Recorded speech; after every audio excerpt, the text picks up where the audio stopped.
With great power comes great responsibility. Compromise where you can. Where you can't, don't. Even if everyone is telling you that something wrong is something right. Even if the whole world is telling you to move.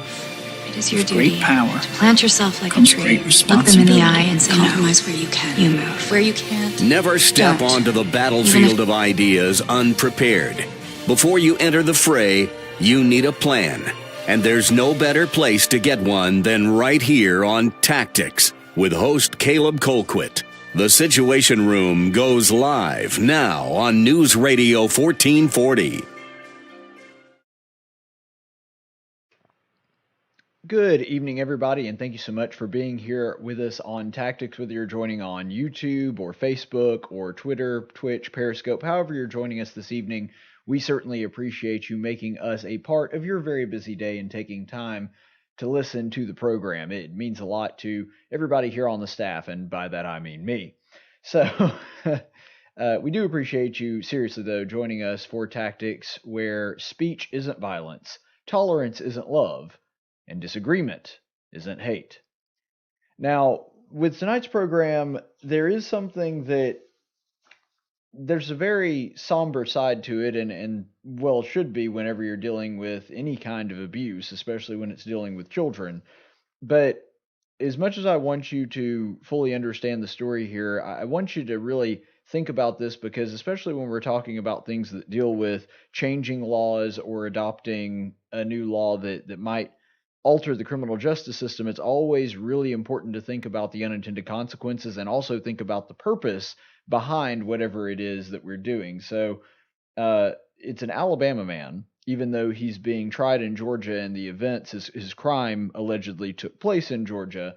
It is an Alabama resident, and that's what kind of draws us in to this particular story. So an Alabama man was accused of sexually abusing 17 children at a Georgia boarding school. So obviously it's a boarding school. They have a little bit more opportunity, unfortunately, to be around the kids, because they're not just there when they're at school. They're, of course, also in charge of taking care of them when they're not at school, when they're, in their dormitories or wherever.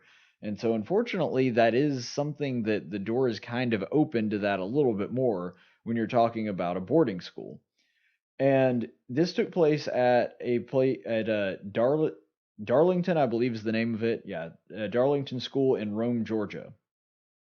And the alleged abuser is a guy named Roger Stieffelmeyer, who was a teacher there in the 70s and 80s. Now he resides in Alabama, but even though he was a resident of Georgia then, a resident of Alabama now, these charges, which are several decades old now, are coming back and being tried in Georgia courts. And the Georgia Supreme Court ruled that the case would not be dismissed. So because of the extremely lengthy time period between when the crimes allegedly occurred and now, and also because of course, they're always going to make this case, but because the victim is saying that he didn't do them, that it's a false charge, they tried to get the case thrown out. The Supreme Court in Georgia there said, no, we're going to continue with the case. We are going to hear it out. And they're claiming that the school knew about this and didn't stop it, which of course makes it much more serious.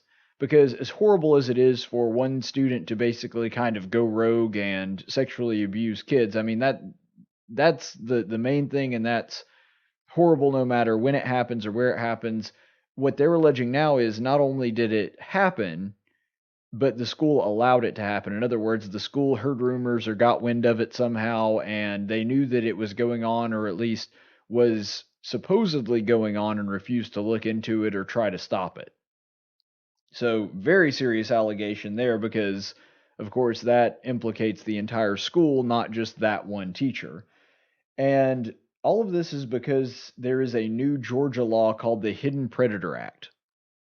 So the Hidden Predator Act, for those of you that are not experts on Georgia law, and by the way, I'm saying this as someone who is not an expert on Georgia law either, just like every other state when it comes to things like sexual abuse, sexual assault, rape, even though, so far as I can tell, rape is not being alleged here in this particular case, or at least there was no mention of it made in the story.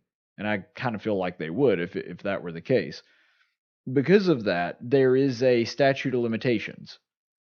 And we totally understand why that statute of limitations does exist. You wouldn't want people just all of a sudden arbitrarily calling out a attacker for an attack that happened 30, 40 years ago just to get back at them because they didn't like something. There's obviously a good legal reason for a statute of limitations, and that's why that's always been put there. But this particular law kind of forgoes that, and it allows people to file a claim long after the statute of limitation passes. Now, there are some qualifiers. It does have to be something of this nature where the victim would be more apt to be secretive.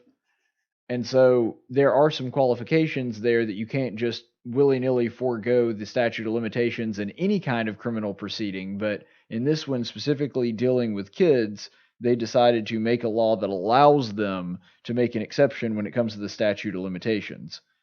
So basically, that's the long and short of it. And I know that with a case like this, we don't have a lot of details, and it's rare that I even cover a case like this or talk a lot about it because there's not a lot of opinion to have yet. We haven't seen any evidence. They've just announced that the case is going forward. They have not said that they have not actually had a trial or presented evidence yet, and that's why, for me, I typically don't do stories on this because I don't like to speculate. I like to have facts and then form an opinion on those facts. And so I'm not going to talk about the case itself. What I am more interested in right now, and of course we may revisit this case if the trial comes forward and they find some interesting stuff on this guy, that's a possibility. I'm not saying that I'm unconcerned with the case. But what I'm more concerned with is this is something that happened in Georgia. Should Alabama adopt similar laws? Because after all, that was what our founders always intended, right? They said that the individual states are laboratories of freedom, to use the terminology used in the Federalist Papers. And so what we're supposed to be doing is seeing other laws that other states are trying and saying, don't like that one, may want to avoid that. We like that one, we may use it. That's actually something that makes a lot of sense when we're comparing to other states, especially when we're talking about our neighbor Georgia, because of how close they are, how they're culturally similar to us. And so things that work for them will probably work similarly for us, and things that won't work for them probably won't. And, you could take that analogy or you can take that fact, just use it and understand that Georgia is a really good testing ground for a law that might work in Alabama. So I do want to go through some of the pros and cons, and really, I don't have a good answer right here. I'm telling you that up front. I think that there's a good argument to be made for both sides, and so I genuinely want to hear what you have to say. Put it down there in the comments. Let me know. Whether you're on YouTube or Facebook, just go down in the comment section. Let me know what you think. I'd be interested to hear your take on it. But here's the reasons I think a law like this is a good idea. Because before we even get started, every decent person wants sexual predators to go to prison. I don't think that it does any good here to assume that somebody that might have an opinion different than yours on this law, and I'm leaning more towards it being a law, but that person, just because they disagree with you, does not want sexual predators to be punished. I think that's a bad place to start. So I think we're pretty much all in agreement on that. There's a lot of things that are controversial in our current political climate. Going after child sex predators, really not a controversial issue. So I assume that if somebody is for it or against it, they're still wanting the same goal of catching these guys, but they just see whatever happens with the criminal justice system a little differently. So here's the first one that I think it may be a good idea. Sexual abuse victims tend to be very secretive by nature. And without getting into too many details for obvious reasons, this is something that has affected me personally in a lot of ways. Not me saying that I was sexually abused, but people in my inner circle, people that are very close to me, have had this happen and didn't tell anybody for years and years. And I'm talking decades. And so because of this, because it is something that happens so often in secret, and because the victims actually feel ashamed or as though they did something wrong, which is absurd, but I mean, that's how the victim feels. And this is a very common thing, unfortunately, with victims of things like rape and sexual assault. Because of that, because the victim actually has a motive, and this is something that's well documented, psychologists have given papers and talks on this and why they tend to be very secretive and not want to come forward. I think that it makes sense to, if we're going to make a suspension of the statute of limitations, this would be a case where you can make a good case for that being a good idea here, because of the nature of the crime and the nature of the mental state of the victim directly after that crime. It may take them years to work up the courage to even talk about it. And so I understand where they're coming from, at least in this instance. And the second part of that being it's an especially egregious crime. We do make exceptions when it comes to statute of limitations for egregious crimes. For example, there is no statute of limitation on murder. It doesn't matter if you murdered somebody 70 years ago. If you had that take place and they find out about it, they find evidence to believe that you murdered somebody, they're going to press charges because it's such a egregious crime. It is robbing somebody of their life that they see this as something that the statute of limitations ought not matter. And of course, depending on the severity of the crime, you have a different statute of limitations depending on which one it is. The argument that could be made here is the crime here is so horrible that you may want to make a case that there should be no statute of limitations on it. Now, as horrible as it is to sexually abuse anybody, I could see the point where you would make, if it's an adult, this is something that should not take place because they are an adult, and even though victims, be they adult or be minors, they have a real problem coming forward when allegations like this come out. I understand that. But I think because it's kids and because it takes a more criminally depraved mind to be able to do this to a child, I think that you could make the argument that this is a crime that is so egregious that it at least merits consideration for suspending that statute of limitation for a time, which is what Georgia did with this law. So here are the reasons. Those are the reasons I thought it was a pretty good idea. Those are arguments to be made in favor of passing a law like this that allows you to accuse for a crime much later. Here are the reasons why it may be a very bad idea. First of all, it's very hard to prove anything so long after the fact. Part of the reason the statute of limitations is put into place is because if somebody comes to you, for example, even if it is a truly egregious crime, and say, this person was murdered 45 years ago. Well, as a police officer, you're kind of sitting there like, okay, how do we even begin to investigate that? Surely any evidence that was left behind was destroyed. And that's part of the reason that the statute of limitation is there. It's to keep the police officers from having to expend resources trying to track down crimes that may be really, really old and there would be no evidence to support anymore. And so that's part of the reason that is put into place. The second one is you could have revenge claims. And when it comes to things like rape, sexual assault, unfortunately, this has become something that's not too uncommon. For example, we've seen this in the media, especially in the era of the Me Too movement, that a woman basically has consensual sex, decides later that she didn't really like it and she wished she hadn't have done it and feels regret, therefore it was rape. Well, no, that's not how that works. And everybody knows my stance on this. I believe in God's definition of sex and marriage, and that means that one man, one woman for life within the confines of marriage, that's the only place where sexual activity is permitted to occur. So you guys know that that's my stance on that, but if we're going to make the standard, the legal standard, consent, well then if you consented at the time, the other person couldn't have possibly known that, oh, well, she might regret this later and therefore I have to watch out for myself legally. No, that can't be the standard that we bring up. If you are going to consent and say consent is the line, and I'm fine with that being the legal line, well, then being two consenting adults doing that, at that point, the deed is done. Whether you enjoyed it or not, whether or not afterward you decide that you regretted that decision, I'm sorry, there's no such thing as a revenge. You can't do a take back on that. You can't withdraw your consent after the action has happened when you consented at the time.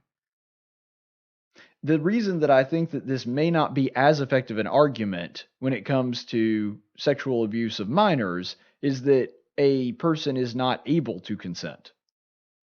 And so if you find out later, even if the child, quote unquote, whoa, just bash my mic like it's my first day in the studio, quote unquote, wanted it at the time, doesn't matter. They were underage. They can't consent because they're under the age of 18 or 16, like it is in Alabama, or whatever the age happens to be, depending on your state. The point is, if you are not legally capable of giving consent, then you're much less likely to run into those revenge scenarios because they couldn't have given consent anyway. That's not really a factor anymore.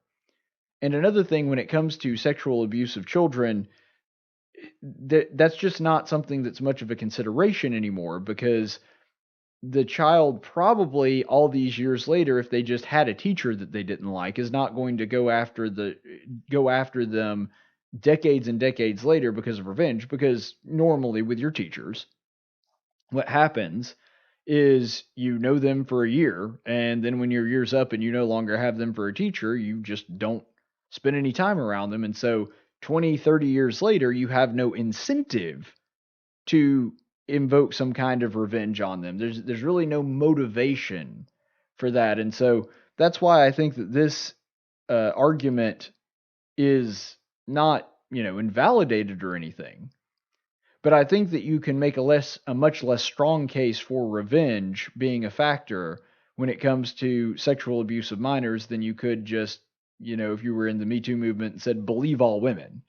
Well, that's completely different, because the motivation is not really there, and because you couldn't have given consent anyway, so it would be hard to say, well, what happened is they later on withdrew consent. Well, no, they couldn't give consent in the first place. And the third reason I think that this could be a really bad idea is there have been cases with multiple accusers that turned out to be false. Even when we're talking about cases where there were a lot of accusers, now granted, 17 is a lot more than even normal, and so that makes this case somewhat unique, but I'm talking about generally, there have been cases where there have been multiple women, 3, 4, 5, 6, that all accused, and then when they looked into the claims, they found out, well, there was really nothing to them. Now, again, just like the revenge thing, I think that there's a little bit less likely for that to happen when it comes to this, but it could. And you also have the leader effect, unfortunately, where one person comes out and claims that there was some kind of sexual abuse, and then all of a sudden a whole bunch of former students jump out of the woodwork. But here's the reason that that's so tricky. We would expect that to happen if they were making it up. We would also expect that to happen if they're not making it up. Because if it really happened, there's a very good chance that this person abused more than just one student, or just more than just one victim. It doesn't necessarily have to be at a school, even though it sometimes is. And so, really, that's not an indication of the truthfulness or the falseness of these claims. And that's the reason that it gets so scary when it comes to things like this, is that even if they're 100% right in telling the truth, you would expect exactly the same reaction. In other words, more people to follow after the initial allegation, whether it's true or not. And then you also have, and this is also another scary part of this, you also have sometimes, even if the allegation is true, you might have a couple people that jump onto the case and say, no, they sexually abused me too, when they didn't. And this is the reason that the Me Too movement it has been dangerous in some ways, done some good things as well, but it's dangerous in some ways because what we've seen is, even when the allegations have some merit to them, there will be people that sort of jump on later and make a claim that something happened when in fact they were just jumping on because somebody else jumped on and nothing actually happened to them, even though it did happen to the initial victim. And so it's really, really hard to parse through all this stuff. But because this is a really difficult decision to make, because this is a really difficult situation that we're trying to deal with and answer, I think that's actually the reason that I think that it takes very careful contemplation on whether or not Alabama would want to pass something similar to this. You see, I'm not sure what the correct answer is. I'm really not. But I am glad, and I do take solace in the fact that regardless of what we decide as the state of Alabama or as society in general, or whether or not a man that was guilty goes free, I do take solace in the fact that justice does not rest forever. That at some point, these people will face their maker, and justice will be served then. I'm not saying that we don't do the best that we can to serve justice here on earth. I'm not suggesting that in the least. I'm just saying that I do take comfort knowing that my Heavenly Father is going to serve justice to these monsters that hurt little kids one day. Now, in other local news, a former governor of ours, Don Siegelman, has come to do an interview about his book on the Jeff Poor Show on WVNN. That's one of our sister stations up in Huntsville. And he actually has predicted that the candidate for the Republicans is going to be none other than Judge Roy Moore. Now, you may remember, and I've done segments on this before, Roy Moore has some kind of weird immortal streak. And for whatever reason, just when you think, oh, that's the end for Roy Moore, he's just going to ride off on his horse into the sunset, somehow he always comes back. And maybe Don Siegelman's right about this. I really thought that Moore had no chance when he ran the last time for Senate. But Siegelman comes back, and I'll just read some of the words that he said himself. One quote that was taken from that interview. Frankly, I think Jeff is in trouble. He is being branded and has been branded as by some Trump supporters as a traitor to Trump, someone who has turned his back on Trump. Whether that's just in Trump's mind or in all the voters' minds, it doesn't matter. I think it has hurt him. All right, so far on his analysis, I don't find anything that I disagree with. Unfortunately, I've seen this firsthand that an awful lot of people who used to be Sessions supporters, now because he got into a tiff, which was by no means his fault, with President Trump. I mean, when you mess with the orange god, you get the people coming out shouting blasphemy. And because of this, I do think that there is at least a portion of Alabama's voting base that sees any offense against Trump as an unforgivable sin, and they will never vote for that person again. I think that Siegelman is correct in that analysis. Now, how many of those people are out there? I'm not 100% sure, but I've got to tell you, it's not a small portion of the population. I have heard many, many people reflect a very anti-Jeff Sessions sentiment. But regardless of whether you stand on that, I do think that Siegelman's analysis is pretty fair thus far. There's going to be a couple of things that he says in this interview, though, that I disagree with, and I'll try to break that down and tell you where he gets it right, where he gets it wrong, after I read the second part. This is Siegelman talking again. I do know this. Most of Donald Trump's voters were evangelical. I do know the constitutional amendment that passed in 2018 requiring that the Ten Commandments be posted in every public place received over 1 million votes in Alabama. And I do know that Roy Moore is branded as the Ten Commandments judge. I think Roy Moore has a silent Christian vote that is huge, and I think that they're going to come out and vote for him. This was a guy that gave up his seat on the Supreme Court because of his belief that the Ten Commandments. And you know, say what you want about Roy Moore, I think he has got a strong base. Okay, so there's a couple things that he's 100% right on. First of all, he's right about there being a strong evangelical core in Alabama. I mean, you barely even have to say that is correct, because in Alabama it's so incredibly obvious. Where your evangelicals are probably going to be anywhere from 15 to 20% of the country nationwide, in Alabama it's like closer to 30-40%. I mean, there's just a massive swath of evangelicals in Alabama, and it is impossible to win without that evangelical vote, or at least a portion of it. And so I think that Siegelman actually is correct on that. I think that he's right that Moore has a freakishly devoted base, and a lot of those people also happen to be evangelicals. I think that he's confusing that a little bit in that all evangelicals are Roy Moore supporters, because I know a lot of evangelicals that don't really like Moore and didn't really like him in the last election either. So I think that he's conflating a couple of things there that ought not be conflated. But I do think that he's sort of on the right track. I will say this, though. One thing that I did made me chuckle a little bit is where he said earlier there that he has a really silent base. No, Roy Moore doesn't have a silent base. He has a base. I agree with him on that. I think that Moore does have a strong, freakishly loyal base, but they ain't silent. I'm telling you right now, A lot of those people, they are as loud and opinionated and will jump at any opportunity to tell you about how much they like Roy Moore. Now, maybe there is a silent base that I'm not aware of, and I mean, who could blame you? They happen to be silent. But as a general rule, the Roy Moore supporters that I've run into, be they Republican, Democrat, and yes, he actually does have I wouldn't say a ton, but a decent amount of Democrat followers that just like his stance on things like the Ten Commandment. I got to tell you, they ain't silent.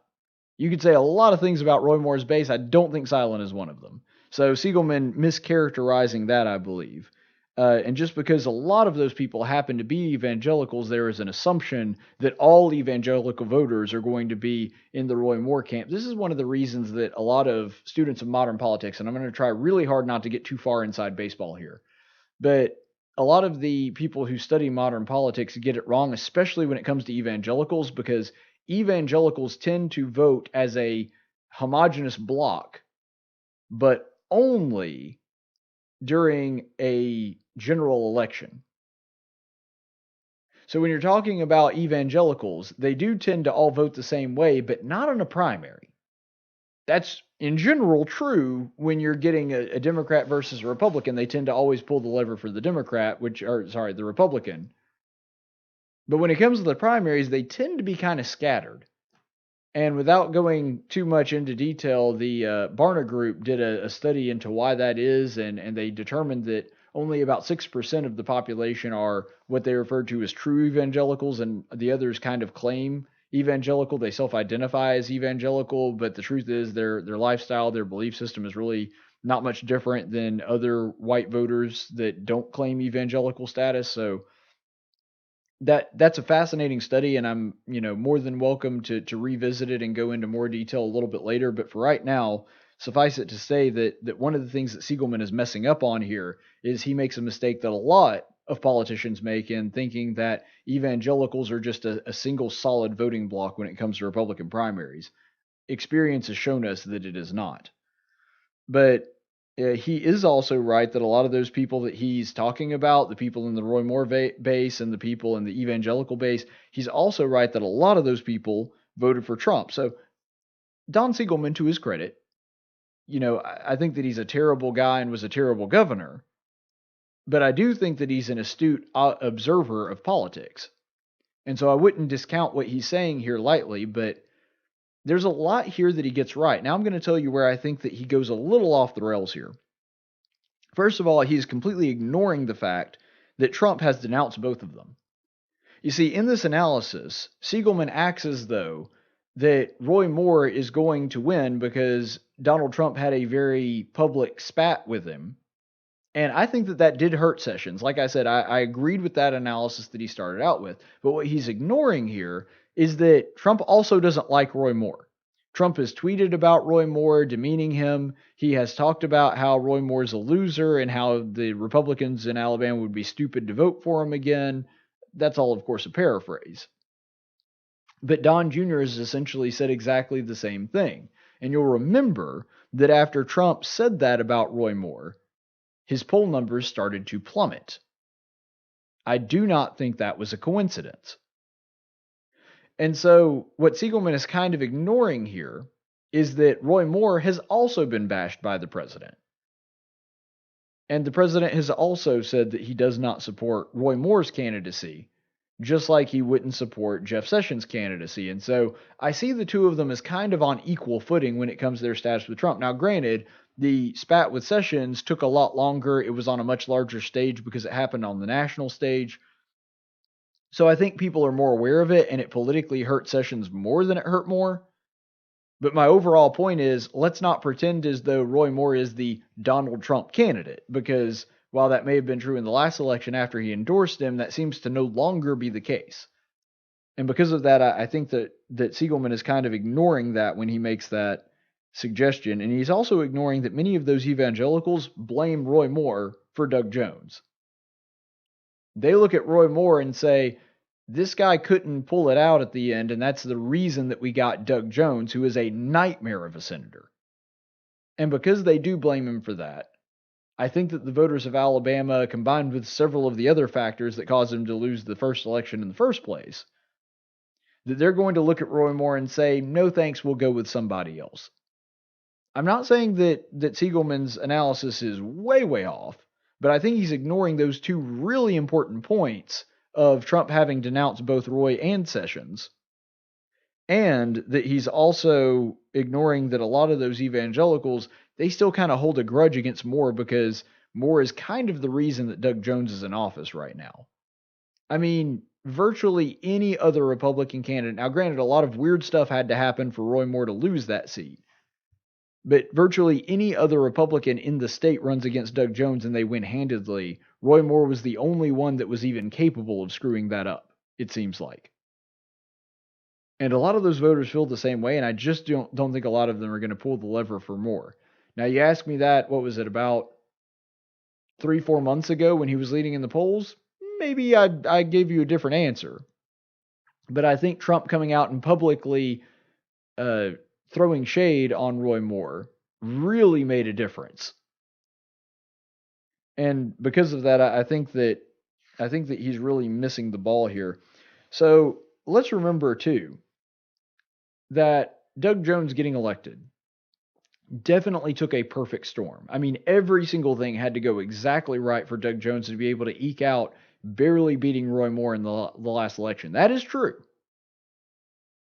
But we also have to remember that the perfect storm had to happen, and part of that perfect storm that we're talking about was Roy Moore being his opponent. And the reason that Roy Moore was his opponent is because a perfect storm kind of had to happen for Roy Moore to be the nominee as well. Because you'll remember that what happened is we had Big Luther, who was seen as being corrupt, as taking a deal and taking that fancy Senate job so that the governor could not face the Attorney General's wrath when it comes to his affair with, his assistant or secretary or whatever they called her at the time. To avoid facing any consequences for his affair with Mason, he got rid of Big Luther Strange by promoting him to the Senate. Now, again, we can't prove that happened, but the whole thing stunk and the Alabama voters didn't trust it. But the Washington establishment really wanted Luther Strange. And so what they did was they attacked the guy that they felt was the biggest threat to Luther Strange, because Roy Moore was doing well in the polls and Luther Strange was basically neck and neck with him. So they tried to take out Mo Brooks so that Luther could get in that runoff, and they figured if that runoff happened, well, then it'd be fine, and Luther would, of course, win the runoff. Now, I don't have to give you a rundown of everything that happened, but essentially what happened is that, long story short, Mitch McConnell ran constant attack ads against Mo Brooks to allow Luther to rise in the polls, calling Mo Brooks anti-Trump and anti-border wall and calling him a liberal, which is absurd. He's far more conservative than either of the other two that he was running against, Roy Moore or Luther Strange. But anyway, that strategy worked, and Luther Strange wound up in the spot against Roy Moore. The problem is Mitch McConnell did not count on Roy Moore winning that runoff.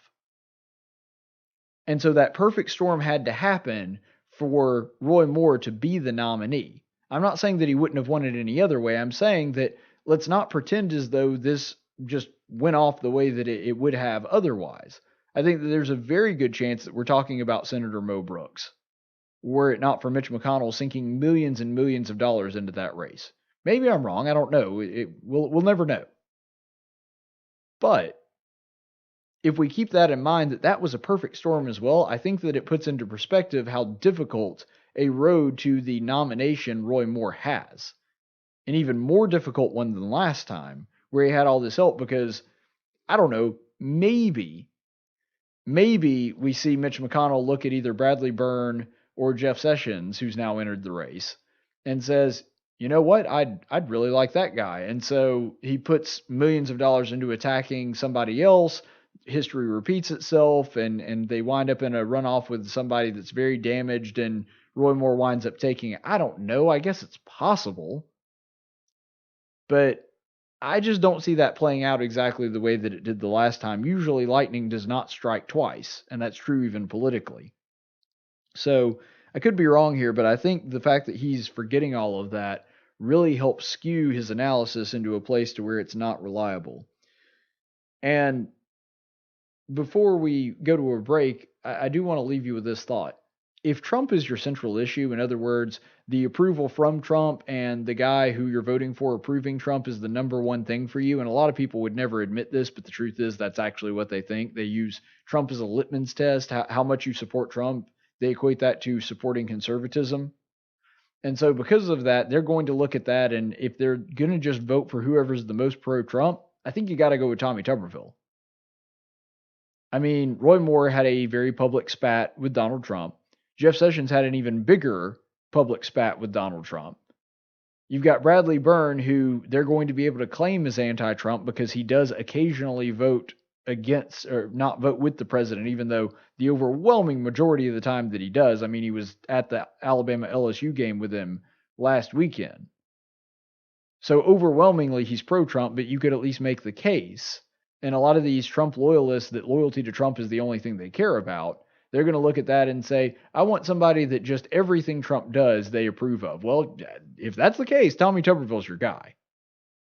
Tommy Tuberville has specifically marketed himself in this campaign as basically, I'll do whatever Trump wants me to do. And as frustrating as that is, let's be honest, in this state, it's probably not a bad strategy. So if you're going to account for this being pro-Trump vote being the main thing, if that's going to be your main issue, I think Tommy Tuberville probably winds up being your guy. And so it's interesting to me that Siegelman seems to say that there's going to be a large base of people that loyalty to Trump is the only thing they care about, and then completely ignoring the guy that is most likely to garner that vote in that calculation. It just seems odd to me. Now, maybe I'm wrong, maybe he's wrong. We don't know. We'll find out on election day.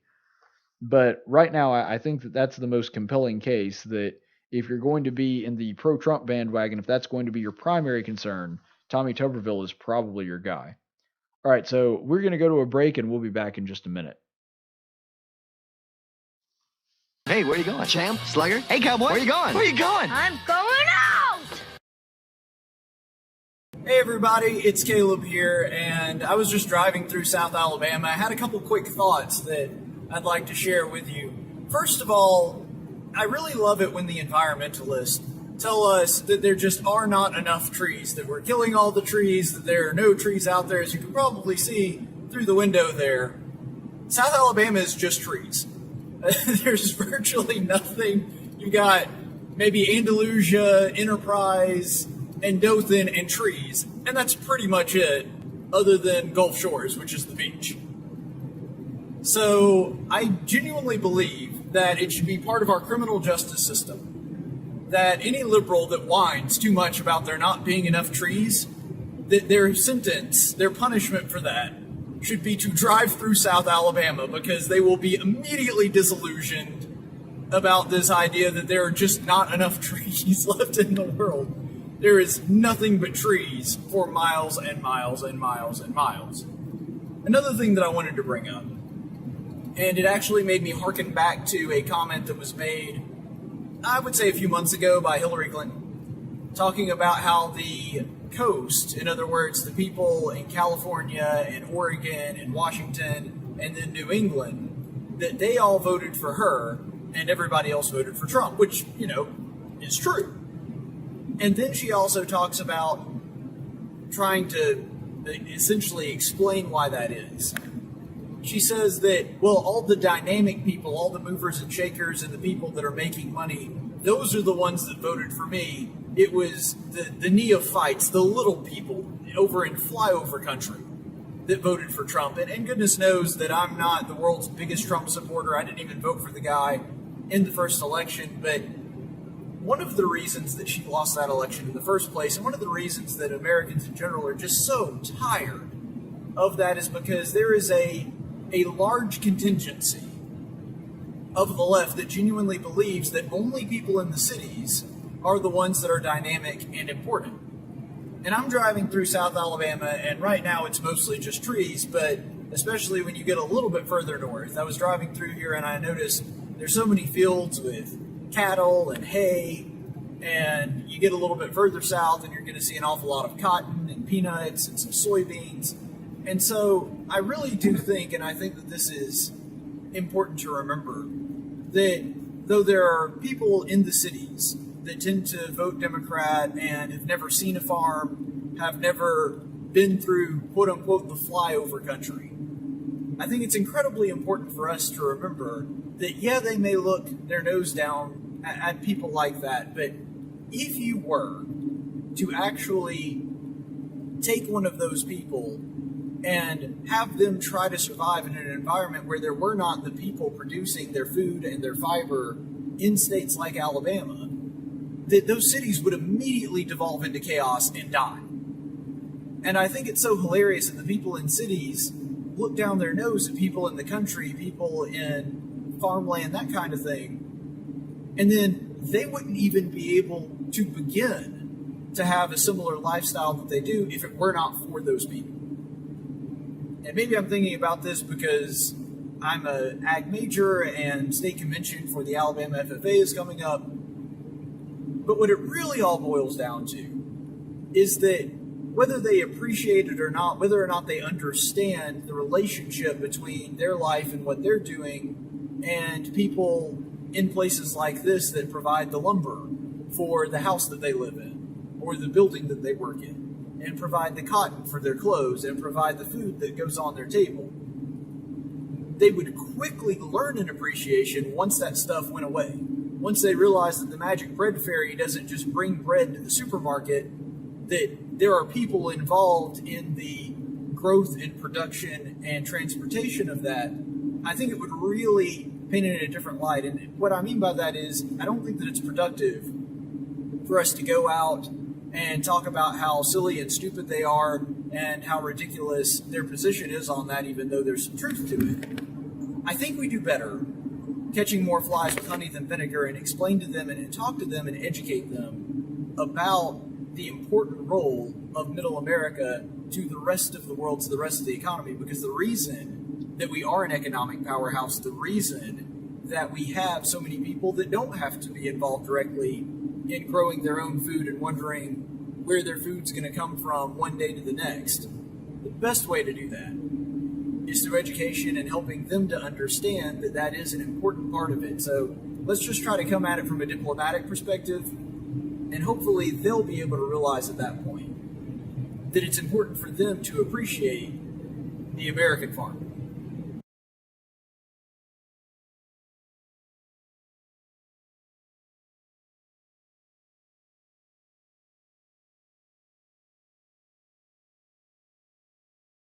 No, you messed it up. You're stupid. And for today's Daily Dose of Stupid, it pains me, and I'm not being sarcastic or doing this for effect, I'm being 100% sincere, it pains me to say this, but today's Daily Dose of Stupid comes from the state of Kentucky. Now, you guys know how much I love my home state. I'm an Alabama boy through and through, born and bred.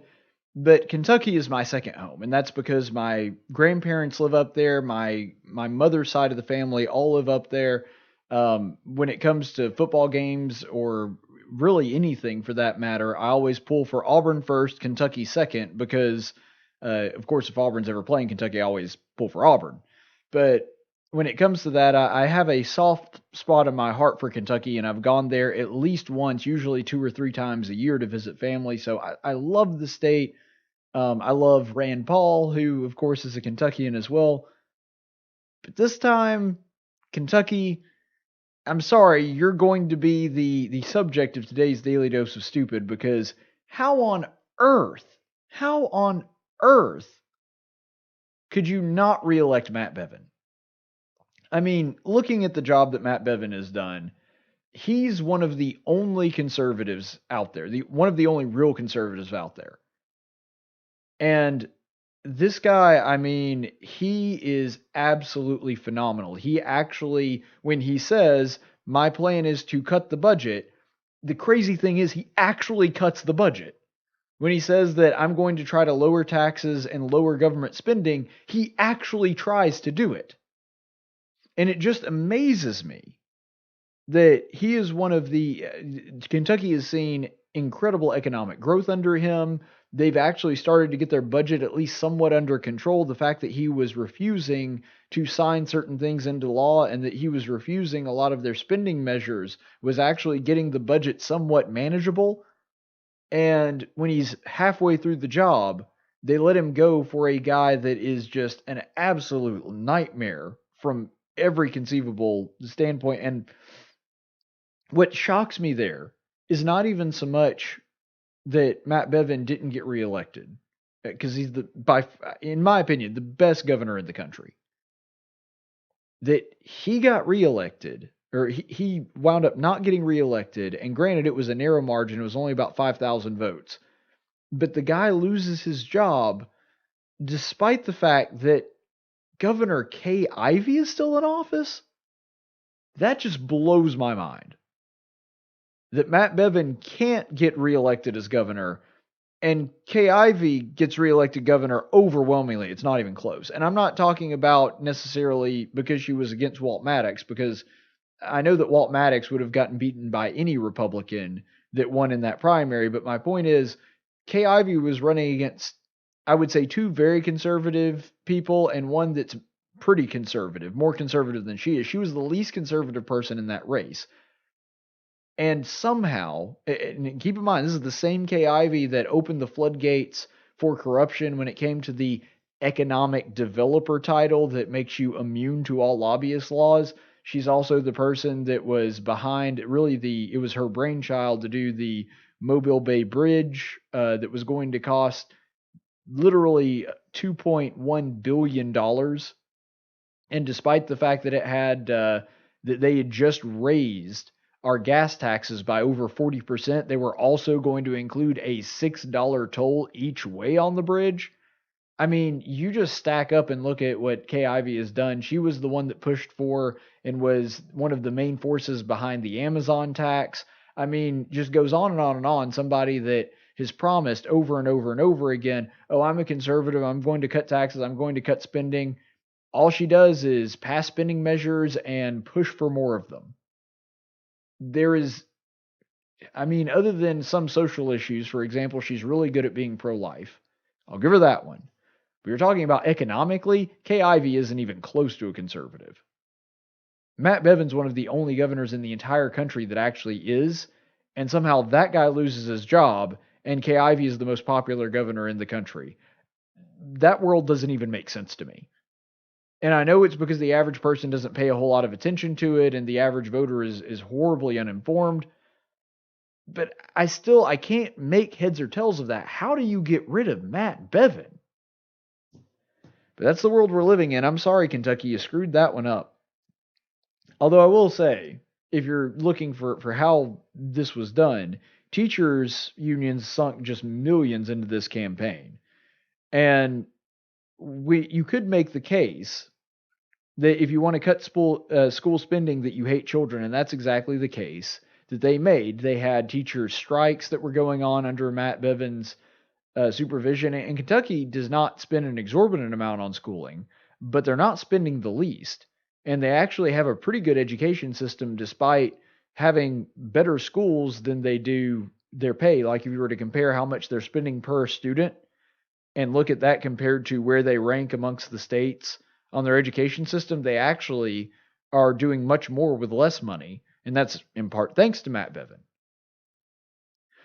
But this idea that, well, if you really want the kids to get a good education, if you really love the children, then all you have to do is spend more money on education. I'm sorry, that's a load of crap. For example, New York is the state that spends the most per child on education. So remember, this is per child, so it's adjusted for population. And yet, they rank 22nd amongst the states in quality of education. Now, 22nd isn't terrible. But let's be honest, it ain't exactly doing all that well either. Then you contrast that to Utah, which spends by a great length the least amount per student, and they're ranked 10th. The idea that how much you spend per child or how much you're spending on your education system directly correlates to how smart your children are is stupid. And the idea that you have to have and spend this exorbitant amount of money to be good at something. I mean, you look at us compared to other countries. Last year, I believe we ranked, what was it, 17th, 18th amongst other nations when it comes to kindergarten through 12th grade education. We spent way more money than every other country. I think it was 4 times as much as the first and second place country. And we're coming out 17th, really? The idea that spending more money equals more educated students is just stupid. And so they can make that case all they want to, but there's just nothing to it. And a lot of people will say that if you want to cut spending, that they actually want to cut spending, and they'll actually say, well, we want candidates that'll get the budget under control. We want candidates that are going to cut our taxes and cut our spending. And then when you actually start cutting some spending, they start freaking out. This is why it's so hard for real conservatives to win elections, because you're basically running against Santa Claus that's promising that you're going to get all this stuff and you're going to get it for free, and the only people that are going to pay for it are the people that make more than you. And when you're running against that, it's really hard to be the adult in the room and say, look, we can't afford all this extravagant stuff. We're going to have to cut some spending. Well, when that takes place, it's really hard to do. And Matt Bevin learned that, just got a schooling in that, unfortunately. When you've got teachers' unions, who, by the way, their primary concern is being good for the teachers and not for the students. And I know that firsthand from teachers that I am very close to in the public education system. The teachers' union first responsibility is to the teachers, not the students, and to get as much money as possible for the teachers, not the students. It's sad, but it's true. And when Matt Bevin was saying we're going to have to cut some of the ridiculous benefits that we've been promising to teachers, they started freaking out, and the wrath of that came down on them. They orchestrated a teacher strike. Now, it coincided with one in Oklahoma, and granted, the one in Oklahoma made a little bit more sense because Oklahoma really does have a funding issue.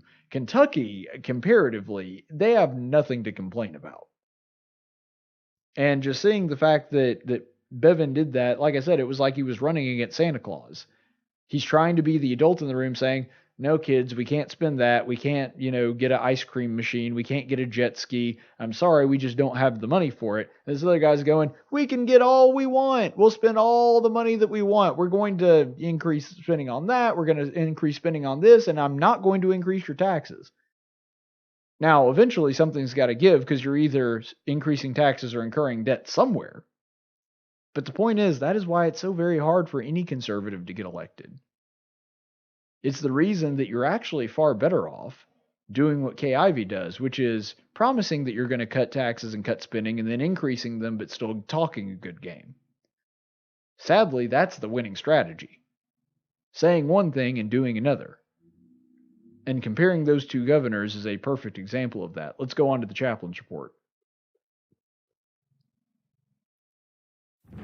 In 1775, the Continental Congress created the Chaplain Corps. Under the command of General George Washington, each soldier was required to attend worship service every Sunday.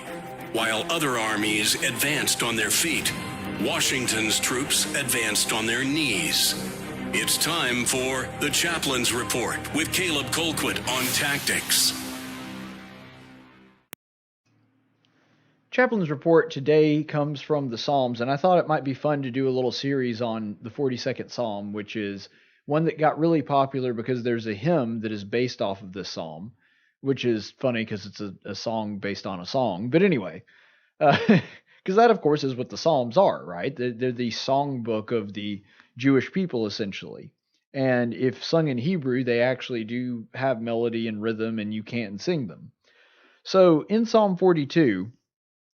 we're going to go ahead because it's essentially broken into 3 verses, 3 segments. And we're going to go into depth. One thing that's important to note here is we don't actually know who the author of the 42nd Psalm is. We're just not sure about it. But a lot of people speculate, and this is a theory that I actually subscribe to. A lot of people speculate that it was David, and they speculate that this time took place when he was separated from Israel because of fleeing from Saul. And so we're going to discuss that, and we'll see some of the reasons why that speculation may very well be true. But let's go ahead and look at the first 4 verses of Psalm 42. As the deer pants for the water brooks, so my soul pants for you, O God. My soul thirsts for God, for the living God. When shall I come and appear before God? My tears have been my food day and night, while they say to me all day long, where is your God? These things I remember, and I pour out my soul within me. For I used to go along with the throng and lead them in procession to the house of God, with the voice of joy and thanksgiving, a multitude keeping festival. You can really see in the symbolism and with the psalmist there just right out saying it, that the overarching idea here is a missing of God, a missing of God's presence. And the symbolism used there is really powerful because when a deer starts looking for water, they don't stop until they've found it. When a deer is looking out some kind of trying to find a source of water, they do so with eagerness, and they're, of course, overjoyed when they find it because that was the thing that they needed, the thing that they were seeking after. And so the symbolism here is that that is the way that we ought to be seeking out God. That we should have a thirst. Our soul should be thirsty for God, for His Word, for His precepts, His goodness. Those are all things that we should desire, just like a deer desires a drink of water when he is thirsty. And so, in the same sense, this is the way that we ought to be seeking God every single day, that just like a deer, when all of a sudden it comes time and we know, hey, it's God time, whether it be a time of prayer or fasting or reading our scripture or going to worship service, that we are determined to get near God and we do not stop until that need has been fulfilled. So there really is a lesson here in understanding the way that we ought to be seeking after God. And it's something that sometimes is difficult, sometimes is very easy. Sometimes we reach out to God almost instinctively. And sometimes it's very difficult to feel His presence. But regardless of what time that we're in, that desire is not something that should change. We should constantly be seeking after God and seeking to do His will. Now, the second part of this is that his soul is crying out for God's presence. Essentially, you think about it as just sort of a feral scream that he's calling out to God, he's desperate, he wants God to be with him. This is, again, instructive for us as to how we should desire God. That whether it's a time of trouble or time that we feel that we need God, or just because we are aware of how inadequate we are by ourselves, and because we want to be near God and have a communion with Him, our soul should be constantly crying out for God to be with us. We should want that kind of close-knit relationship with Him constantly. And that's the thing that the psalmist is trying to convey here. And because of that, you'll notice that he's talking about how he's been crying, that his tears have been his food all day and night, and that people have been saying to him, where is his God? So I think that it's really important that it hurts him that God is not with him. But I think another secondary point that's being made here is it also hurts him that other people can see that God is not with him. Now, maybe this is a time that the psalmist has been suffering some kind of great loss, or he has been engaged in some kind of sinful activity where he doesn't really feel God's presence, but it's also obvious to other people that God is not there with him. Now, there's a couple different ways to understand this. First of all, maybe the way that other people are noticing where is your God is because this was a upright, righteous man. Whoever it was, whether it was David or somebody else. And because of that, because some kind of rift has been created between him and God, this man is not himself. So in other words, this man, God was such an integral part of his life that they can tell without him even bringing up the fact that he's going through something spiritually by his demeanor or his behavior. They're saying, something's off with this guy. He's not the way that he normally is. And the truth is, that's something that we should be striving for, isn't it? We should be a person that is known by others, whether they are fellow brothers and sisters in Christ or not, that if a rift is ever created between us and God, they immediately notice something's off with him. Because if we have a rift between God and nobody notices, it's a pretty good indication that we were never that close to God in the first place.